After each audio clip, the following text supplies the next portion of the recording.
Hey everyone, it's Matt with my Model Y adventure, and one of the best things I love about my Tesla is that it has a power port back here in the Model Y, and you can put things like a sub-trunk fridge in here to be able to keep your drinks cold, your food cold. You can even bring this down to -8 degrees Fahrenheit, so you can make this a freezer to put things like ice cream in here, and it will keep it nice and cool, all accessible in the back of your Model Y. So stay tuned. I'm going to walk you through how to get this installed in your vehicle, some of the features, its capabilities, and we'll talk about energy consumption.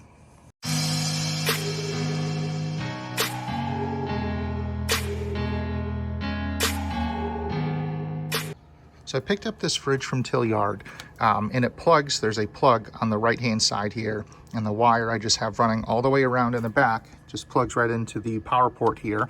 Now I have another power port that's powering the Jawa lights that you kind of see here. So this little adapter lets you plug in like a USB-C port, but also still provides you access to that. The kit also includes this 120 volt power adapter, so you can actually make this portable and bring this fridge anywhere you want, plug into a standard wall outlet here, and be able to keep powering your fridge anywhere you go without worrying about maybe you are going camping and you want to bring your fridge inside because you don't have a fridge in your cabin, but you have access to power. Well, now you can keep this here without using your vehicle battery. You can use the power in your cabin. There is a nice little screen here. It's kind of hard to see with the sun. Let me try to block the sun there with the shadow. So you can see right now I'm at 39 degrees. It's using 14.1 volts. There are two different modes here. There's a max cooling mode and then an eco cooling mode. You can kind of see here this Bluetooth symbol. So this does have Bluetooth, this fridge. There's an app for it where you can control things directly from your phone instead of using it here on the actual touchscreen. Now, personally, I haven't really found a lot of use for the app because really I'm setting the fridge to one temperature and it's kind of a set it and forget it.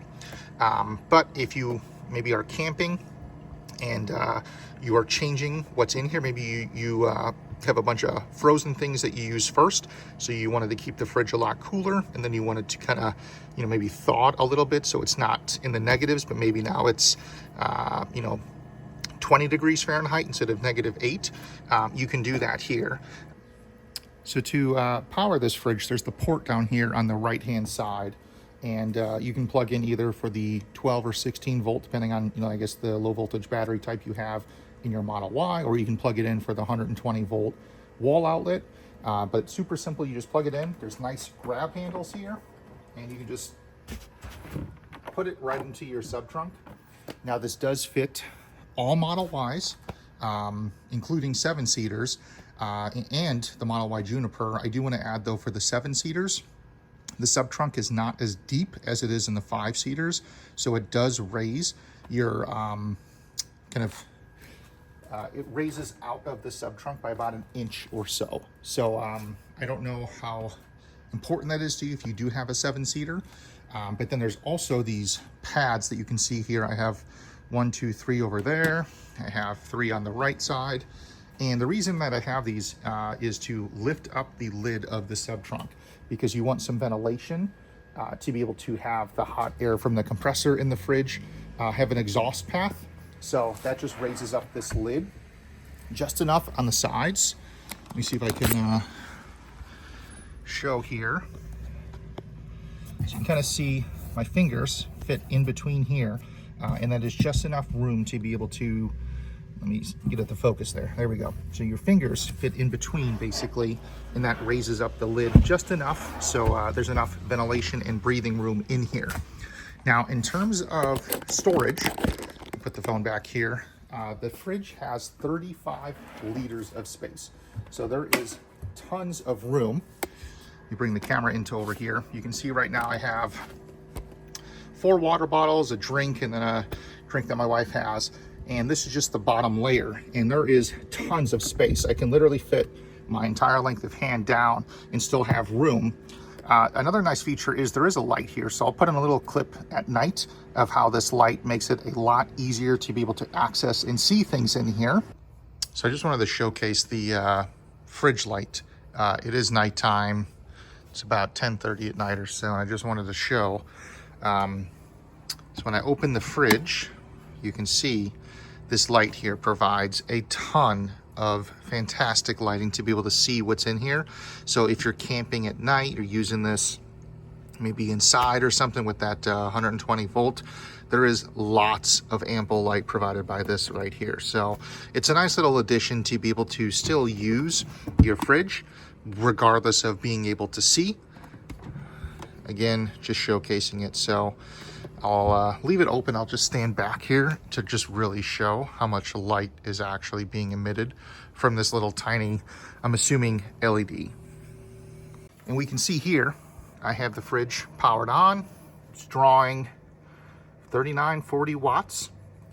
I have 60% battery and it's showing 20 hours. So I have zero concerns with being able, especially when this is fully charged, being able to power both the fridge and the Starlink Mini. And we just got back from a road trip. We went up to Door County, Wisconsin for the week. And this fridge was awesome to be able to put things in here, especially for the car ride with my son. He loves fruit. So we put a bunch of like cantaloupe, bananas, apples, strawberries, like in a bowl. Put it right in here, and it kept it cold because the drive up to Door County is about 4 to 4.5 hours. 5 hours, depending on traffic and charging and stuff. But it was nice when we needed something. We can keep our drinks in here. We kept the fruit in here. We also use this very frequently when we have Costco runs. Normally we have my son swimming, and then before we go to swimming, we go to Costco and we pick up things that are perishable, and then we go to swimming and the car sits outside for like 45 minutes, an hour, and if you didn't have your fridge, your groceries would be just sitting, in the back of your sub trunk, and the inside of the car can get 100, 140 degrees, depending on how sunny it is, the temperature outside, etc. And the fridge has kept all of our things that we needed in there super nice and doesn't spoil.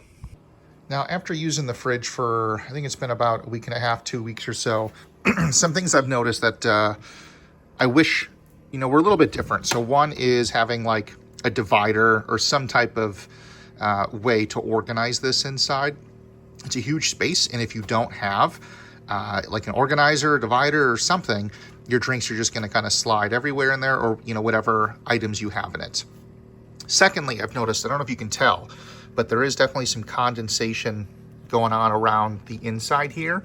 And when you put things in anything with, dirt or things on the outside, you're going to see some black spots down here. So having to wipe this down to, I guess, clean it out, every once in a while is just something to keep on your radar. You can start to see some water accumulating here on the sides, but, I'm kind of just nitpicking at things I wish were a little bit different, and it could just be based on entirely with the temperature I have mine set to. I have mine, if you can kind of see, 37, but right now it is almost, I think 95 degrees outside or something, so it is quite warm today. But of course, in the interior of your vehicle is going to be conditioned when you're using it. Otherwise, it's just going to be sitting, whether it's in your garage, outside. So just, keep that in mind. Having a towel every once in a while, just clean out the inside. But otherwise, using the Bluetooth, it's honestly not something I've used very much. I use it just to connect to the fridge, and I changed the temperature setting from Celsius to Fahrenheit. That was literally the only thing that I've did. Literally the only thing I've done with the Bluetooth app.